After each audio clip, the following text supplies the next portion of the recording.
नमस्कार मित्रों, मैं राजेश कुमार मिश्र आप लोगों के बीच में।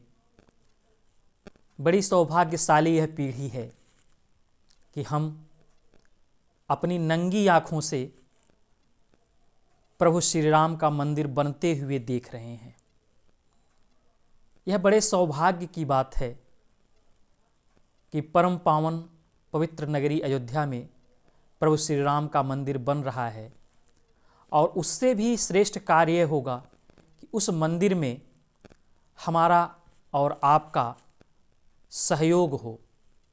हम चर्चा करते हैं गिलहरी प्रयास, लेकिन केवल गिलहरी प्रयास हमें नहीं करना है, हमें जामवंत बनना है, हमें हनुमान को जगाना है। और जिस दिन हम हनुमान को जगा ले गए, समझ लीजिए हमारा कार्य पूरा हो गया।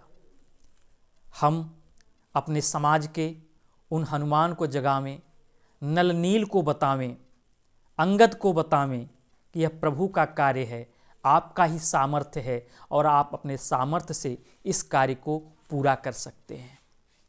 बंधुओं, आचार्य कौटिल्य भारत भ्रमण के दौरान मार्ग में एक श्रेष्ठी के यहाँ रुके। प्रातः जाने लगे तो उस श्रेष्ठी ने कहा कि महात्मन, अगर कहीं कोई यज्ञ होगा और उसमें मेरे लायक कुछ सेवा होगी तो जरूर बताइएगा। आचार्य ने पूछा, तुम उसमें क्या क्या दे सकते हो? उस श्रेष्ठी ने कहा, अगर उस यज्ञ का आचार्य विष्णुगुप्त है तो मैं अपना सब कुछ दे सकता हूं। आचार्य विष्णुगुप्त ने कहा कि वह अवसर जरूर मिलेगा, और जब वह अवसर आया तो वास्तविकता यही थी, उस श्रेष्ठी ने अपना सब कुछ अर्पित कर दिया। हमारे पास भी अवसर है, हम भी अपना सब कुछ अर्पित करने के लिए अग्रसर हों।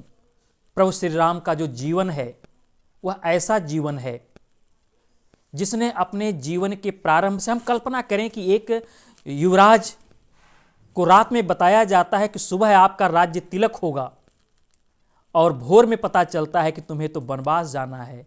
ना खुशी के क्षण, ना विषाद के क्षण, पत्नी और भाई को साथ लिए वन को निकल जाते हैं। यह समाज है।